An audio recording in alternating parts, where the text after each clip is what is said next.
Welcome to the AFR Saints channel, where we provide you daily content on your favorite team, the New Orleans Saints. Do us a favor and hit that subscribe button. Be sure to leave your comments below and smash that like button. Who dat?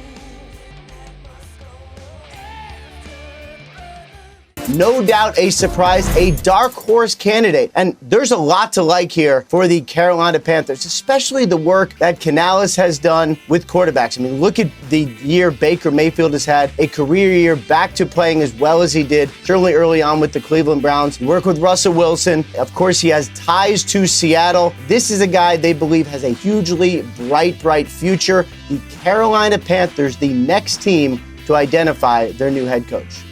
That is Ian Rappaport, and the next head coach is Dave Canales, going from Tampa as the OC to Carolina as the head coach. Our buddy Julian Council, Locked on Panthers, good enough to join us for a couple of minutes here to react. Julian, we appreciate it, man. How are you? Doing well, Matt. Appreciate you guys having me on. Man, it's always our pleasure.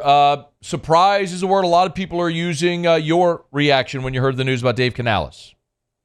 I don't think I can be all that surprised. Once Dan Morgan was elevated from assistant general manager to the president of football operations and GM role here in Carolina on Monday evening, momentum started pointing towards Dave Canales potentially being the next head coach here in Carolina because of the 8 years the two of them spent together in Seattle. And Dave Canales had already interviewed for the job, and everyone knew that David Tepper, the owner here in Carolina, preferred an offensive-minded head coach. Who could he pair with his quarterback, Bryce Young, who, as we saw last season, did not play up to the standards of a number one overall pick. And there were plenty of reasons why that was the case. The coaching staff, they felt like they built around him, of Frank Reich, all the experience, the all-star coaching staff, as it was dubbed, was not conducive to a young quarterback in Bryce Young having high-level success as a rookie quarterback. I don't think he had to have the same success as C.J. Stroud, but he didn't need to be this far apart from what C.J. Stroud was able to do in Houston. So not surprised by this. Dave Canales did a good job with Geno Smith back in 2022, working with him,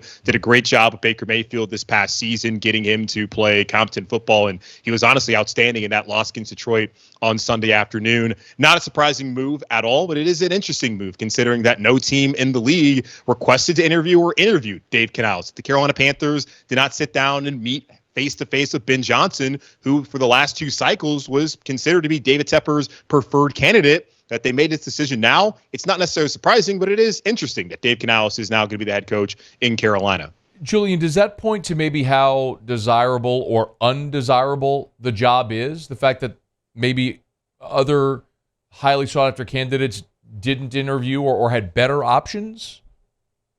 Absolutely. It should absolutely point to the fact that this is not the most desirable job. And David Tepper throwing a drink on a fan at the end of that Jags beatdown pointed to the issues that you have here in Carolina. And the issues are the owner is just someone who does not have much patience. And whether he has enough patience or not, he has not been good at hiring general managers. He's not been good at hiring head coaches. Matt Rule did not do a good job. Frank Reich, as we know, only lasted 11 games. Keeping Marty Hurney around for a season didn't make a ton of sense. His first GM here, then Scott Fitterer went 14-37 as a GM here in Carolina. It's not just the head coach pointing to this not being the most attractive job out there. It's also the GM. Dan Morgan has been the assistant GM here for the past 3 seasons in Carolina. Now, he came in May of 21, right after the draft, so you can't really blame that 11-man draft class that has had plenty of misses in that 2021 season on him. But still, he was heading to scouting department the last couple of years, and the Panthers right now have the worst roster in football, as demonstrated by the 2-15 season, the first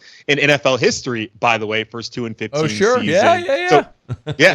So, So for Dan Morgan to get that job as a GM, that points to the general manager job not being that coveted. And for Dave Canales to not be interviewed anywhere else and only have 1 season as a play caller at the NFL or collegiate level also points to this not being the most desirable job. But that does not mean that either one of those guys cannot have success in their roles moving forward here in Carolina. Did Canales having NFC South experience matter at all?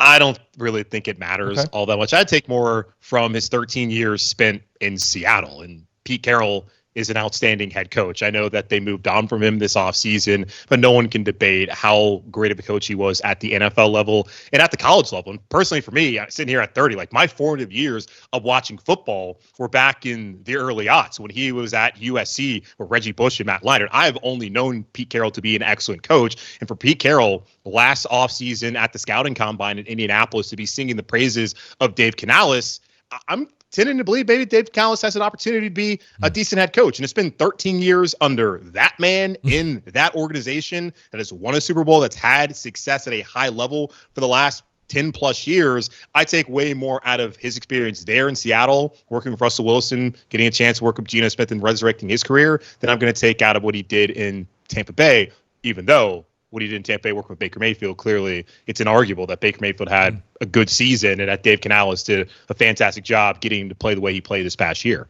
Julian Council is our guest, Locked On Panthers. Great time to go subscribe to the podcast. As I always say, keep your friends close, keep your enemies closer. You want to keep tabs on the NFC South. You want to keep tabs on what's going on there with the Canales hire there in Charlotte with the Carolina Panthers. Who were the other front runners or finalists? Who else seemed like they might have been close to getting this job, Julian?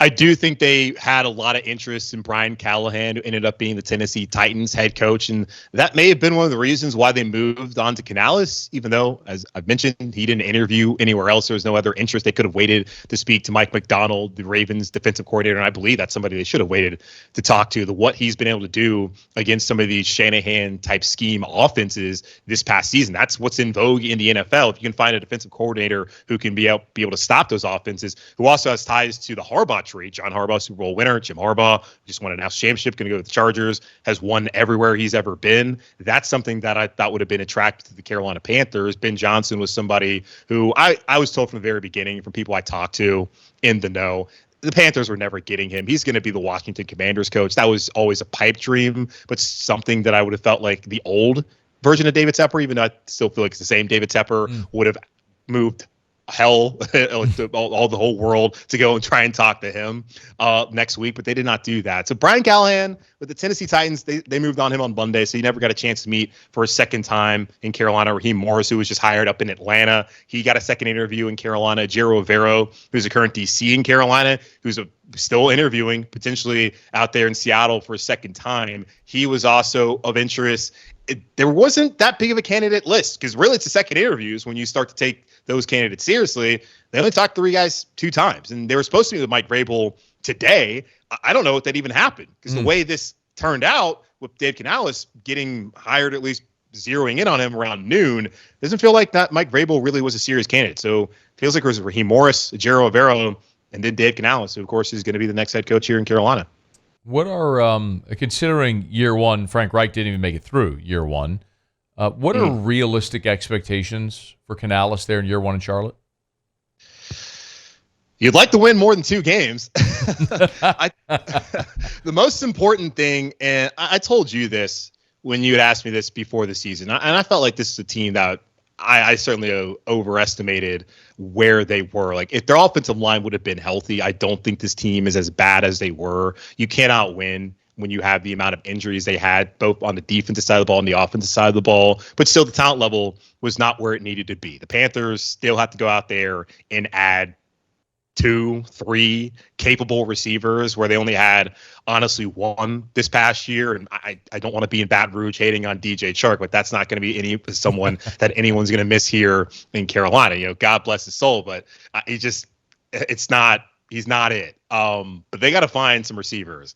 It would be nice if they could find a receiving tight end. Now, Hayden Hurst dealt with concussions. We'll see if he comes back next season. The run game was not consistent. Dave Canales, from all the things I've heard, and I was watching some YouTube video that the Bucs put out about him, he's dedicated to running the ball. Now, that's Pete Carroll, who was dedicated to run the football because he's a defensive-minded head coach. So it's nice to hear that he wants to get down to that. And that's what the Carolina Panthers historically have done, is play excellent defense and run the football. They've, outside of Cam Newton, haven't had that high-level quarterback play, that high-level passing game. And even with Cam, there were seasons where he was excellent. There were seasons where he was league average.